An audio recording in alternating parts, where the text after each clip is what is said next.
Olá, mulheres. Aqui é a Série Silva do Mulheres Ensinando Mulheres. Hoje vamos para o capítulo 7, último capítulo do livro Quebrando Paradigmas sobre Heranças Espirituais, da pastora Tânia Teresa. Vamos lá? Capítulo 7. Tipos de herança espiritual.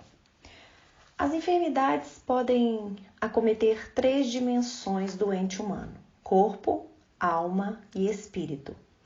Esta é uma realidade da qual não se pode fugir. Observe as palavras de Lucas, o médico amado, registradas em seu evangelho, relacionadas às doenças que atacam o corpo, cuja origem é espiritual. Ora, ensinava Jesus no sábado, numa das sinagogas, e veio ali uma mulher possessa de espírito de enfermidade. Havia já 18 anos, andava ela encurvada, sem de modo algum poder endireitar-se. Vendo-a Jesus, chamou-a e disse-lhe: Mulher, estás livre da tua enfermidade. E impondo-lhe as mãos, ela imediatamente se endireitou e dava glória a Deus. Lucas 13, versículos de 10 a 13. De outra feita estava Jesus expelindo um demônio que era mudo, e aconteceu que ao sair o demônio, o mudo passou a falar e as multidões se admiraram. Lucas 11, 14. No capítulo 13, o evangelista narra a história de uma mulher que vivera encurvada por 18 anos. Nos dias atuais, muito possivelmente, um ortopedista olharia para ela e diria que seria necessária uma intervenção cirúrgica. Um fisioterapeuta diria que seriam necessários exercícios de reabilitação. Mas Jesus, quando a viu, reconheceu que, na verdade, ela estava possessa por um espírito de enfermidade. Por isso, expulsou-o. Então, diz Lucas, imediatamente seu corpo endireitou. No capítulo 11, o evangelista conta a história de um menino que passou a falar, depois de expelir um demônio que era mudo. Um otorrinolaringologista, se o visse hoje, diria que seria necessária uma cirurgia nas cordas vocais. Um fonoaudiólogo diria que seriam necessários exercícios de oralização. Jesus, no entanto, sabia que sobre a vida da criança operava um demônio. Contudo, além das inúmeras enfermidades de ordem espiritual que agridem o corpo, há aquelas que são produto de nossas próprias escolhas. Uma pessoa que adota uma dieta rica em açúcares e gorduras, por exemplo, um dia pagará por tal desatino. Diabetes, obesidade, hipertensão, arteriosclerose, dentre outras tantas doenças decorrentes deste mau hábito. Farão sofrer rins, fígado, pâncreas, coração e tudo mais. Por fim, há ainda as enfermidades que maltratam o corpo, cuja origem está na alma. São as chamadas doenças psicomáticas. Executivos altamente pressionados por resultados, mulheres que atravessam a dor de um divórcio ou que perderam seus filhos, por exemplo, podem apresentar enfermidades variadas, as quais têm o potencial de levar o corpo à morte. O equilíbrio emocional é fundamental para a saúde do corpo. Depressão, o mal do século. No presente século, o mal que tem alcançado com um número cada vez maior de pessoas é a depressão, que tanto pode ter origem no corpo, quanto na alma, quanto no espírito. Não existe uma razão externa que desencadeie a depressão endógena. Esta se deve a fatores internos, sendo causada por uma alteração estrutural na bioquímica cerebral. Mulheres no período pré-menstrual, por exemplo, tendem a sofrer queda nos níveis de serotonina e dopamina, os hormônios da felicidade, o que as fazem sentirem-se tristes e abatidas. Quando isso acontecer, a paciente deverá procurar um médico que prescreverá a medicação correta para adequada modulação hormonal. A medicina é um dom de Deus que opera em favor dos homens.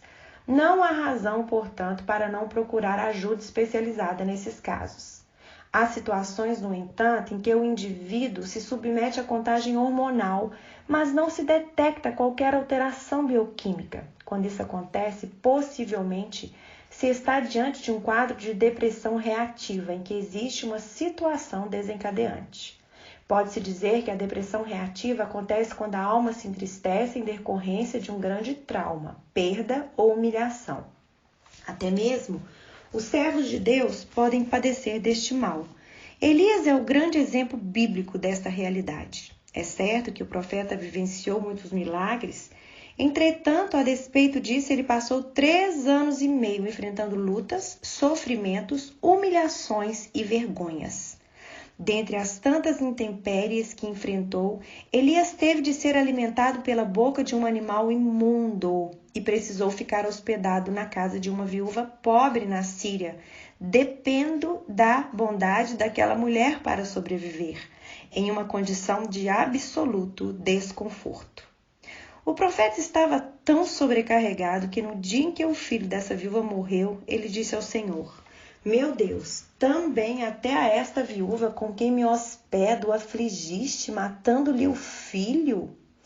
Depois de ter vencido a guerra contra os postes ídolos, Elias chegou ao limite.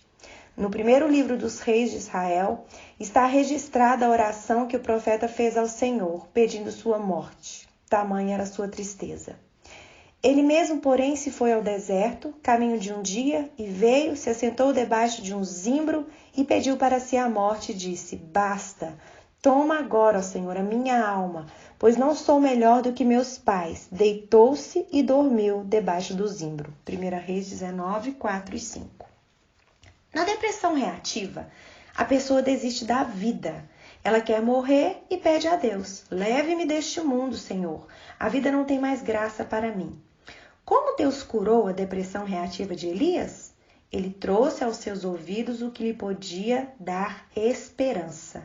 Disse o Altíssimo ao profeta: Vai, volta ao teu caminho para o deserto de Damasco, e em chegando lá, unge Azael, rei sobre a Síria, Jeú, filho de Ninsi. Ungirás rei sobre Israel e também Eliseu, filho de Safate, de Abel-Meolá. Ungirás profeta em teu lugar. Quem escapar à espada de Azael, Jeú o matará. Quem escapar à espada de Jeú, Eliseu o matará.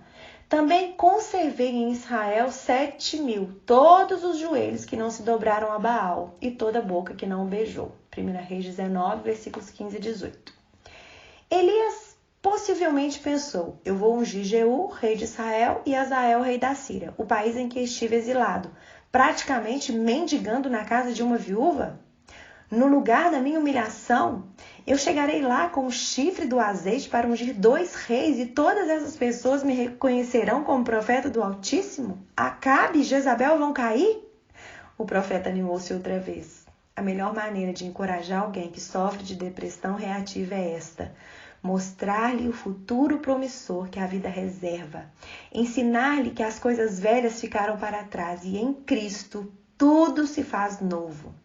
Porém, além dos quadros endógenos e reativos de depressão, deparamos-nos com inúmeros casos de depressão espiritual.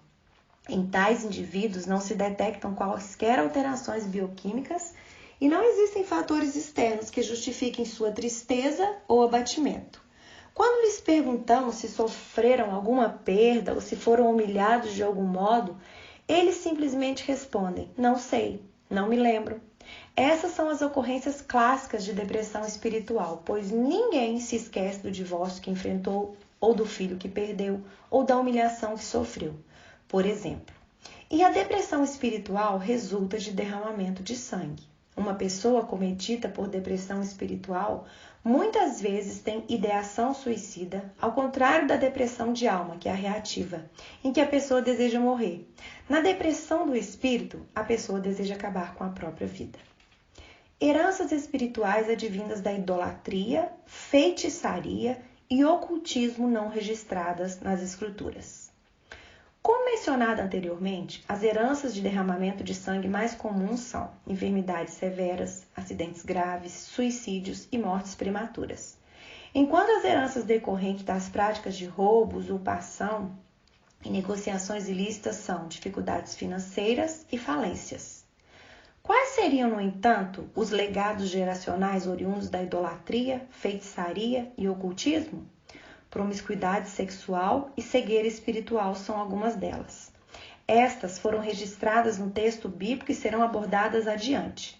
Porém, existem aquelas que não se encontram nas Escrituras, mas me foram reveladas pela prática. Hebreus 5,14. ao longo de décadas de ministério, a saber, as doenças na parte superior do corpo, cabeça, a dificuldade de desenvolver e ou manter relacionamentos conjugais e os problemas socioeconômicos. Fique claro, no entanto, que a partir de agora, experiências estritamente pessoais. A responsabilidade do que narro nas seguintes linhas é minha. Vamos terminar aqui o capítulo 7 e no próximo áudio nós vamos terminar. Deus te abençoe e até lá.